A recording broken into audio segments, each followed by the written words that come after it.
Coin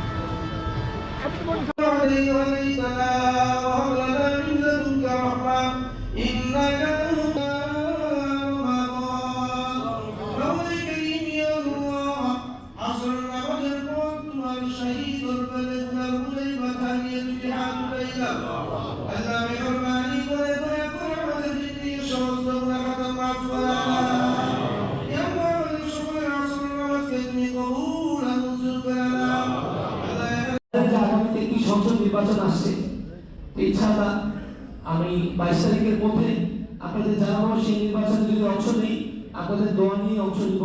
তবে এতটুকু অনুরোধ করবো যে মিরপুরকে আলাদা সেক্রেটারি করে গেছেন, আপনারা প্রত্যেকেই সদস্য থাকবেন। এই মিরপুরকে আমাদের একটা পরিবারের মতো আমরা একসাথে থাকি। আপনাদের সুখে দুঃখে আমাদের দরজা খোলা, যে কোনো সময় আসবেন। বিশেষ করে এখানে যারা নামাজ পড়তে আসেন মুসলিমদের সুযোগ সুবিধার জন্য আমরা সর্বোচ্চ চেষ্টা করছি। আপনাদের যদি কোনো সমস্যা থাকে যে কারণে মসজিদের উন্নয়ন সম্ভব সেটা আমাদের জানাবেন, পরামর্শ দিবেন। আমি আছি, আমাদের কোষাধ্যক্ষ নবীনা বাবু আছেন, আমাদের খতিব সাহেব আছেন।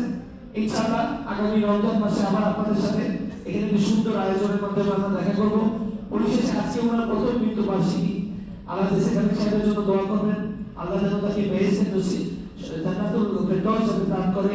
পাশাপাশি আমাদের সাবেক প্রধানমন্ত্রী দেশনেত্রী বেগম খালেদা জিয়ার রুহের মাগফিরাত কামনা করে আপনারা দোয়া করবেন এবং আপনারা দোয়া করবেন শহীদ রাষ্ট্রপতি জিয়াউর রহমান এবং তার কনিষ্ঠ পুত্র আরাফাত রহমান কোকোর জন্য, এবং আমরা প্রত্যেকের সুস্থতার জন্য দোয়া করব।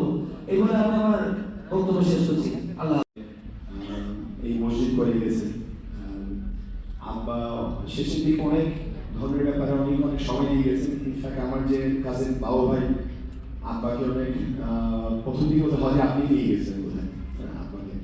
তারপর থেকে উনি প্রতি বছরই হজে যেতেন, এলাকায় বিভিন্ন জায়গায় কাজ করে আসছেন মসজিদ মাদ্রাসা করার জন্য, মানুষকে অনুপ্রেরণা দিতেন। ইনফ্যাক্ট আমার ভাই বোন সবাইকে নিয়ে গেছেন, শুধু আমারই সৌভাগ্য হয়নি আব্বার সাথে হজে যাওয়ার জন্য। তারপর খুব ইচ্ছা ছিল আমাকে নিয়ে যাওয়ার জন্য, কিন্তু শেষ পর্যন্ত কোনো একটা কারণে হয়নি। তো গতবার যখন ইন্তেকাল করলেন তুমি আমাকে বলতেন সবসময় তুমি একদিন হজ করবে। পরের দিকে অবশ্য শরীর খুব খারাপ ছিল, তখন এই ব্যাপারে কথা হতো না আপনার সাথে। যা আমি এই মসজিদে আমরা যেখানে মিরপুরের মধ্যে এত সুন্দর একটা মসজিদ আছে এবং সব